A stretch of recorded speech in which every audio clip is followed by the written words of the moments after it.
Hey, what's good, fam? This is your man Wood. Another bite down boxing video. Just wanted to get a few words out there on last night's Terence Crawford versus Jose Benavidez Jr. WBO welterweight title defense for Crawford. Ended up in a 12-round TKO. Pretty exciting fight.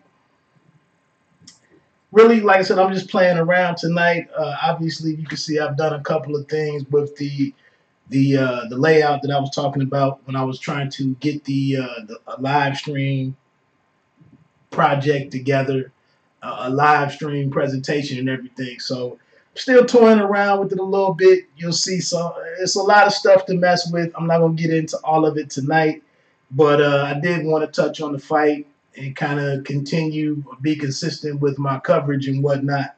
So let's get into the fight. Slow build. Oh, by the way, this week's podcast will probably be out tomorrow, which has a more extensive breakdown of the fight. I really don't want to restate everything that's over there on the podcast, so I'm gonna try to keep this a little brief. So check that out tomorrow. Keep an eye out for that tomorrow. You'll see whether it's on the Bite Down at Bite Down Boxing Twitter page. You'll see links there. You can Google the Team Left Jab website. Check out the network, and you'll see the Bite Down Boxing podcast with your host RL Woodson. And it'll also be up on the Bite Down Boxing Facebook page. So that'll be dropping tomorrow with special guest Lamont Roach Jr. That's already getting prepared to drop for tomorrow. So back to this. Like I said, I'm just having a little test run. I got one other little production thing I'm gonna do on here when I get into my second point. But I thought it was a pretty good fight. I didn't know much about Jose Benavidez Jr. going into the fight, but I mean he was 27-0, 18 knockouts. He was a confident guy, good size advantage against Bud, which, we get into the tail of the tape, get into fight week, you want to look for some things that make the fight intriguing. You want to see, what's the real challenge here? Is this a formidable opponent or not? And in some regards, Benavidez, he fit the bill. Obviously, when we got into Wednesday, with the media workout situation at Crawford and Bomac's gym, things turned up a little bit, got us a little more intrigued in what was to come. Kansas City just coming out with a scoring possession after halftime. So you wanted to see something there to get us to tune in. Obviously with Crawford being a pound for pound, top 2, top 3 guy, top 1 guy, you want to see how this Benavidez guy actually stacks up. So then Friday, we get to the weigh-in, and, the punch is thrown. I don't believe it was a real punch, although I did blow up a picture of Bud, and it looked like his fist was balled up. So maybe it was, but I don't think Bud is that foolish. I really don't. But, to each his own on that. But getting into the fight, just a very tactical, methodical approach by Bud, just breaking down Benavidez. Benavidez came out with a decent start. I did give the first round to Benavidez. One thing that was interesting in the first round, after all of the build-up, all of the trash talk, after all of the, mothers and the mothers of Bud's, the mother of Bud's children being called out of her name, and I believe Bud might have called Benavidez's mom out of her name. I was a little shocked to see Bomac mixing it up the way that he did, being that he's a ESPN commentator. Kind of a little shocking to see him kind of conducting himself in that manner, kind of knowing that he's recently, picked up that new role as far as being a fight analyst for ESPN or ESPN Plus. So it was kind of interesting to see him there, egging it on, instigating the situation. But it was what it was. Anyway, Friday we get to the weigh-in, and it looks like we have a full-blown world title fight. It seemed like the interest really picked up and the buzz was there. Getting into that opening round, though, like I said, it was amazing how both guys remained very calm. But they are professional fighters, so you can continue to make what you want to make out of the fight week antics and the theatrics of this stuff. But most of these guys are professional fighters, and come fight night, they're going to make the adjustments to be sure that they can look as sharp as possible. But like I said, Benavidez was using his reach and height very well in the opening round, maybe even into the second round. Bud got it going a little bit more. I was shocked that Crawford stayed in the southpaw stance the most of the fight. Very few times did we find him in the orthodox stance for any length of time. Maybe only twice I saw him switch to it. But fourth round,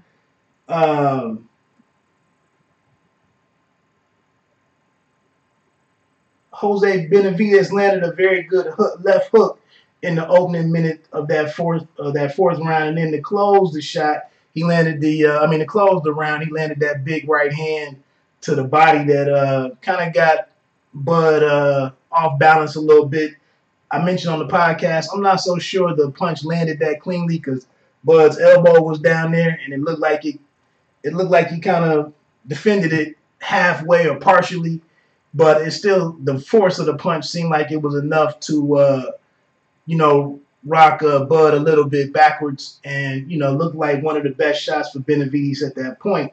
The greatness of Andre Ward on the call and being an analyst and being a part of the team, like he said right on time, he said that the sixth round on would kind of be the determining factor of when we would start to see a difference in class, when we would start to see the true nature of a champion, come to the forefront. And that's basically what we saw. Looking at the boxingscene.com has the punch stats out there. And one thing that they mentioned is from round 7 through 12, it was 103 to 33 punch advantage in favor of Crawford. And that's pretty much when he picked it up and, took off from Benavidez, who, just kind of struggled to find a way to connect. He did not have the explosiveness needed to land his right hand, with that whole southpaw orthodox fighter, just the natural positioning of the two guys. It was a long way for him to get to, to Crawford's chin. But he did. He was, throughout the fight in single shots, he was able to time Crawford at times, who was, forcing the action, lunging in at times, getting in and out, coming in. And that was kind of the key to Crawford's victory and game plan, was to just take what Benavidez would give you, which was that longer frame, that longer body. Bud's body work was phenomenal. Ended up doubling Benavidez 70 body shots to just 34 for Benavidez. 11 jabs connected to the body, according to the punch stats. In total punches, he doubled Benavidez. So it seemed like, if Benavidez couldn't draw Crawford into a full-on brawl, he really just couldn't match up with him tactically, and just couldn't land the big shots that he was looking for to maybe rock Bud or test Bud. But like I said, he never put together many combinations at all. It was a couple times, and I was shocked that Crawford took the shots as well as he did, and really none of them really visibly rocked him or dazed him. It was a couple where he got timed pretty well, and you would have thought that with his momentum coming in and with Benavidez catching him flush, you would have thought that it would have been you would have thought it was some moments in there where Crawford would have been in a little bit of would have had to go through a little bit of adversity and whatnot. But Crawford took his shots well, and just stayed consistent. And that's generally, when we look at world-class level fights, that's one thing the common saying is that over time, class shows. And that's kind of sums it up. I think I gave Benavidez the 4th round. I gave both guys a 10 in that 5th round. And then it was a clean sweep going into that 12th round. And I think that's one of the phenomenal things about this performance for those that still have boxes to check for. But, he could have very easily rode this thing out and just got a good decision, a wide margin decision. Could have pleased the fans in Omaha who showed up, over 13,000 fans at that CHI Health Center in Omaha. But he very easily could have just cruised to a decision, but he finished the fight. He executed, the finishing sequence, which I felt all along, what he was trying to do was to get Benavidez into a position where he could catch him with something that he didn't see. He could catch him inside of his length. It's kind of similar to what he did with Ndongo.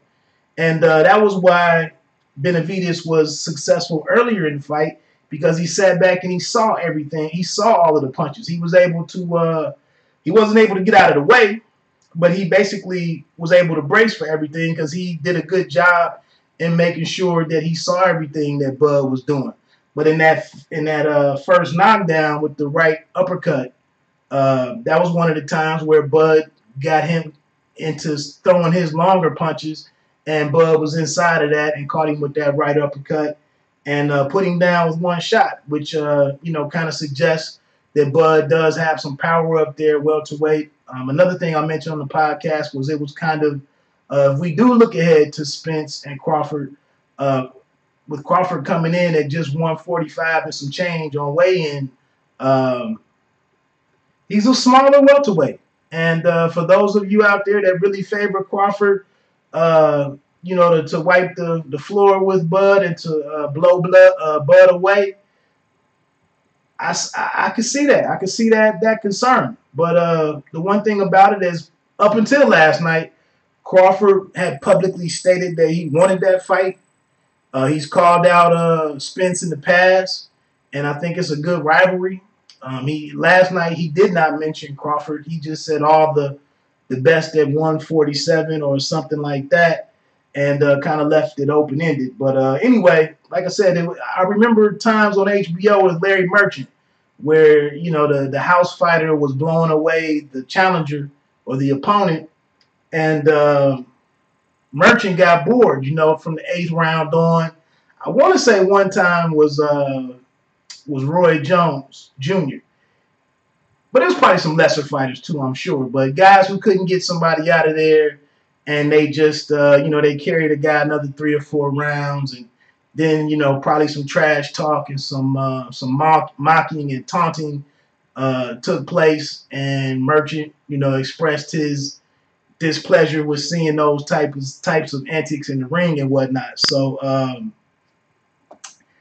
we could have seen that. But like I said, Terence stepped in, had the fight completely in his favor, stepped in there late in the 3rd round, and in the 12th round, got the first knockdown, and then you pretty much knew he was going to step in and close it out, which he did with the big flurry along the ropes and, ended the fight. So that was pretty much my breakdown of that. Benavidez didn't do a bad job. He just wasn't the better man. It's going to be like that. I won't go into the leg injury and kind of getting into that whole discussion whether or not that played a factor in it or not. I don't know. He was good enough to make it through training camp and to be in there on fight night, so we got to take him at his word that he was okay. But he did mention that he injured something was hurting or bothering him from the 8th or 9th round on. You hate to see guys kind of go to excuses in the ring after a fight, but hopefully he gets it checked out and maybe he makes it back. or he should make it back. But again, we know what the fight is at welterweight that we want. I won't get into that right here. Like I said, be sure to check out the podcast. I did a little bit more. Like I said, right now I mainly want to come on and check out the my thing here. So let's move on. Take a little quick break, come back and take a look at the co-main event.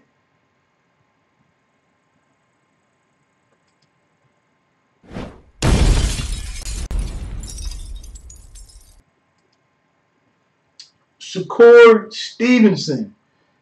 Who saw that coming? The 21-year-old kid, first round TKO win over Viorel Simeon. I was expecting to see, a fight. It was scheduled for 10 rounds. I thought I was going to see a fight and get to see what Shakur was bringing to the table, what he gone to the drawing board and kind of made happen, in preparation of this fight, being back on the big stage, and then actually being a co-main event and whatnot. He earned his 9th win, got his 5th knockout, showed that he does have some power. He stopped a guy who had never been knocked down before, obviously had never been knocked out. And he stopped the guy in the first round with a pair of right hooks. It was kind of interesting for him to, connect and stop the guy with his offhand. But great showing for him. We weren't too pleased with the outing against Carlos Ruiz back in August 18th. There was some complaints there about how he looked that night. Styles make fights, and maybe he just was a little off that night. I know the kid works hard. He's hungry. And, congratulations to him on an explosive, dominant win, kind of showing something that we hadn't seen before in terms of him being a power puncher. And who knows what this does for him as far as propelling him forward and what he does next. I would imagine that, it's probably,